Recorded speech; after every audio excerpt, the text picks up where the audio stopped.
नमस्कार दोस्तों, स्वागत है आपका एक नई वीडियो में। आज हम जो बात करने वाले हैं वो बात करेंगे उत्तराखंड की जो धामी सरकार है उसकी कैबिनेट क्या है उसके बारे में बात करने वाले हैं। ठीक है, तो देख लेते हैं इसमें कौन से मंत्री किस पद पर हैं और उनकी कॉन्स्टिट्यूंसी क्या है। ठीक है, तो देखिए ये अधिसूचना है ना, उत्तराखंड शासन की मंत्री परिषद अनुभाग की। ठीक है, तो देखिए सबसे पहले आते हैं हमारे पुष्कर सिंह धामी जी, जो भी वर्तमान में सीएम के पद पर हैं। इनको मैं आपको बता दूं कि ये चुनाव हार चुके थे और इनका बाई इलेक्शन जो हुआ है वो हुआ है आपके चंपावत सीट से, और इनकी जो सीट छोटी है वो छोड़ी है कैलाश गहलोत। जब ये कैलाश गहतोड़ी इनके लिए सीट छोड़ देते हैं तो इनको वन विकास निगम का अध्यक्ष बना दिया जाता है, और वर्तमान में पुष्कर सिंह धामी बाई इलेक्शन के द्वारा चंपावत से सीट जीते हैं। ठीक है, यानी कि विधायक वो वहाँ से हैं। अब इनके पास जो पोर्टफोलियो है यानी कि कार्यभार और विभाग कौन से हैं, तो हमारे काम के विभाग हैं सचिवालय प्रशासन, ठीक है, राज्य संपत्ति सूचना इनके पास है, राजस्व इनके पास है, होमगार्ड इनके पास है। तो ये आपने देख लिया होगा कि इनके पास कौन कौन से डिपार्टमेंट हैं। अब देख लेते हैं कुछ और क्या हैं। जो इंडस्ट्रियल है वो भी इनके पास है, यानी कि औद्योगिक विकास, खनन इनके पास है, सूचना प्रौद्योगिकी इनके पास है, पेयजल इनके पास है।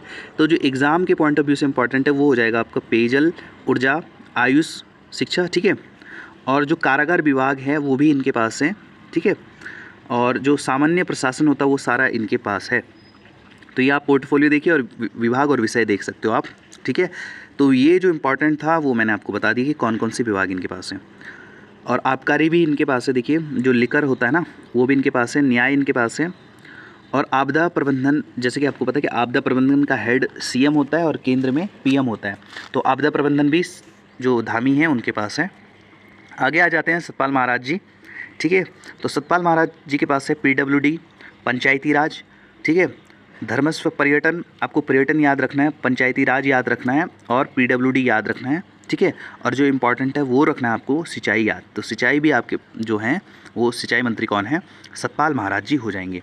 आगे है प्रेमचंद अग्रवाल, जो कि वित्त और शहरी विकास मंत्री हैं, और वर्तमान में उनके पास जो है जनगणना उनके पास है, शहरी आवास उनके पास है ना, और वित्त उनके पास है। तो वित्त मंत्री अभी वर्तमान में है प्रेमचंद अग्रवाल, संभवतः ये टिहरी ऋषिकेश विधानसभा से अभी विधायक के पद पर हैं। गणेश जोशी की बात करते हैं, मसूरी के से विधायक हैं। इनके पास जो इम्पोर्टेंट है वो कृषि है इनके पास। ठीक है, कृषि हो जाएगा, रेशम विकास हो गया, सैनिक कल्याण इनके पास, क्योंकि ये पूर्व में भी सैनिक रहे हैं तो आप इससे भी याद रख सकते हैं, और ग्राम्य विकास भी इनके पास ही है। ठीक है, उद्यान एवं कृषि प्रसंस्करण भी इनके पास है, तो यानी कि आप कृषि से याद रख सकते हैं, कृषि और जो रेशम विकास है और सैनिक कल्याण इनके पास हो जाएगा। अब आ जाते हैं डॉक्टर धन सिंह रावत, जो श्रीनगर से विधायक हैं। इनके पास तीनों शिक्षाएं हैं, बेसिक हैं, माध्यमिक है और हायर एजुकेशन, यहाँ तक कि मेडिकल एजुकेशन या स्वास्थ्य से संबंधित जो भी है, यानी कि वर्तमान में जो स्वास्थ्य मंत्री हो जाएंगे आपके वो हो जाएंगे डॉक्टर धन सिंह रावत। ठीक है, तो एजुकेशन और जो सहकारिता विभाग है ये भी इनके पास है, जैसे कि आपने हाल के दिनों में चर्चाओं में सुना था, सहकारिता विभाग से रिलेटेड एक न्यूज़ चल रही थी, तो धन सिंह रावत के पास एजुकेशन है। ठीक है, आगे सुबोध उनियाल जी के पास देख लेते हैं, इनके पास है वन है इनके पास और निर्वाचन।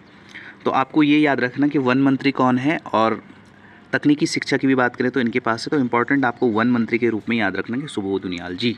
ठीक है, आगे आ जाती हैं रेखा आर्य, ये एकमात्र महिला हैं जो कैबिनेट मिनिस्टर हैं। ठीक है, इनके पास स्पोर्ट्स है यानी कि खेल है इनके पास, युवा कल्याण है और महिला सशक्तिकरण हो जाएगा, क्योंकि ये महिलाएं हैं तो आप इससे भी याद रख सकते हैं।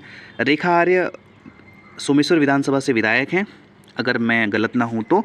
ठीक है, फिर भी एक बार देख लीजिए आप। ठीक है, आगे आ जाते हैं चंदन रामदास, जैसे कि आपको पता है परसों इनका जो कि निधन हो गया है। ठीक है, इनके पास अल्पसंख्यक कल्याण था, परिवहन मंत्री थे वर्तमान में, ये बागेश्वर से ये इलेक्शन जीते थे, यानी कि बागेश्वर से एमएलए थे।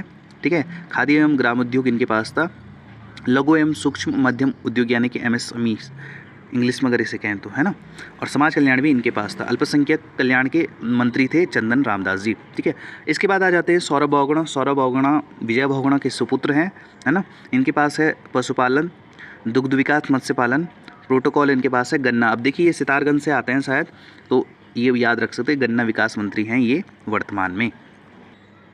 देखिए ये हैं जो प्रोटेम स्पीकर बने थे, वो हैं कालाडूंगी के विधायक, इनका नाम है बंशीधर भगत जी। जो वरिष्ठ व्यक्ति होता है उसको प्रोटेम स्पीकर बनाया जाता है।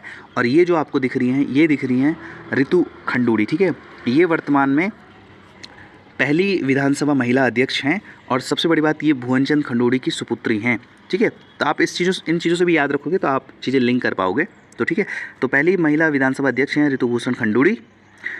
आगे इनकी पिक्चर देख, जैसे कि ये देखिए, सतपाल महाराज जी, सुबोध उनियाल जी, धन सिंह रावत जी, रेखा आर्य जी, गणेश जोशी, चंदन रामदास, सौरभ बहुगुणा, प्रेमचंद्र अग्रवाल। तो ये ऋषिकेश से हैं प्रेमचंद्र अग्रवाल, सौरभ बहुगुणा सितारगंज से हैं, चंदन रामदास बागेश्वर से हैं, गणेश जोशी मसूरी से हैं, रेखा आर्य सोमेश्वर से हैं, धन सिंह रावत श्रीनगर से हैं, सतपाल महाराज चौबट्टा खाल से हैं और MLA नरेंद्र नगर हैं सुबोध उनियाल जी। तो ये कैबिनेट मिनिस्टर से रिलेटेड वीडियो थी। मुझे लगता था कि आपको पता होनी चाहिए कि कौन से मंत्री वर्तमान में हैं। तो मिलते हैं किसी नई वीडियो में, तब तक के लिए आप वीडियो को लाइक कर सकते हैं, कमेंट्स कर सकते हैं और हाँ, सब्सक्राइब करना बिल्कुल मत भूलिए सरकारी नौकरी उत्तराखंड को।